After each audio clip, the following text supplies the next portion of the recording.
I'll tell you my issue. Gax Vary, thank you for the 5 gifted subs. All right, I'm gonna tell you my opinion, but I think that people aren't gonna like my opinion. All right. In that case, maybe I shouldn't tell you my opinion. Damn, I didn't think of it that way.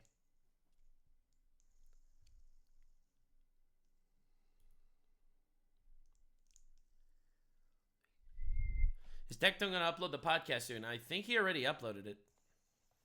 All right, you ready for the opinion? Here's the opinion. All right. Guy jailed. Fuck.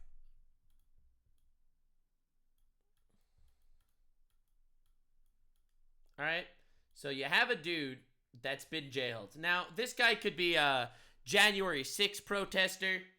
This guy could be a Derek Chauvin, the guy who killed George Floyd, or the guy who was put his knee on George Floyd when George Floyd died, whatever you want to believe. I don't really give a shit.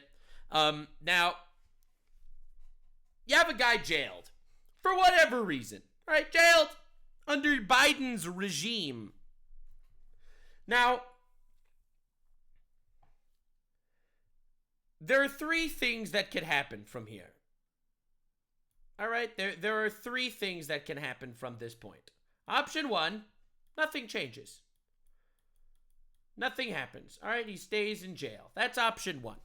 All right. Option 2, pardon. That's option 2. Now, option 3 never happens, in my opinion. And I think option 3 is by far the most important of the 3 options and the one that absolutely should happen 99% of the time. The third option is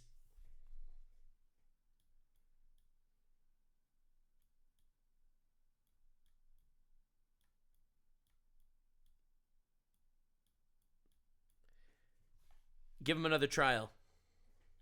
Now, if the claim against the January 6th person is that they assaulted a cop.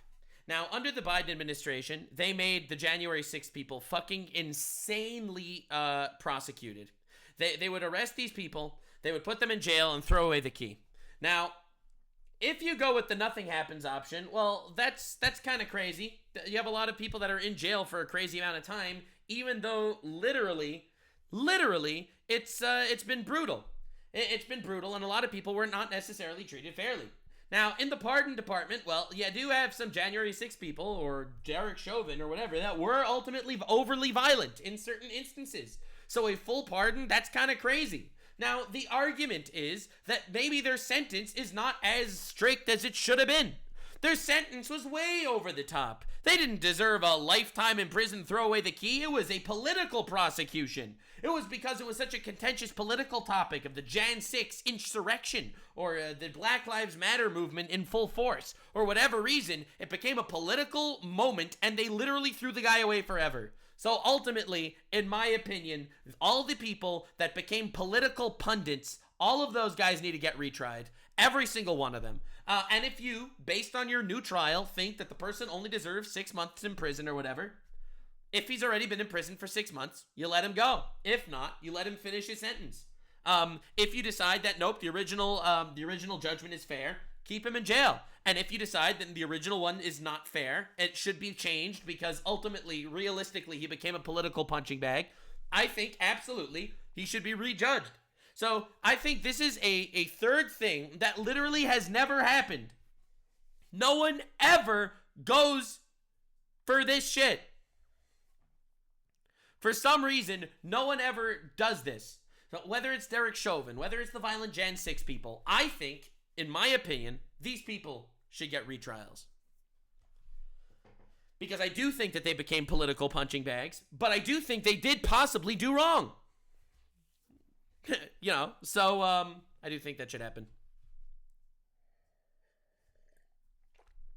But just pardoning a guy because he was treated unfairly, even when he did do something wrong, that's crazy.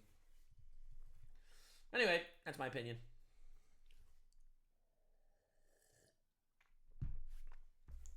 Judges are lazy. That's true.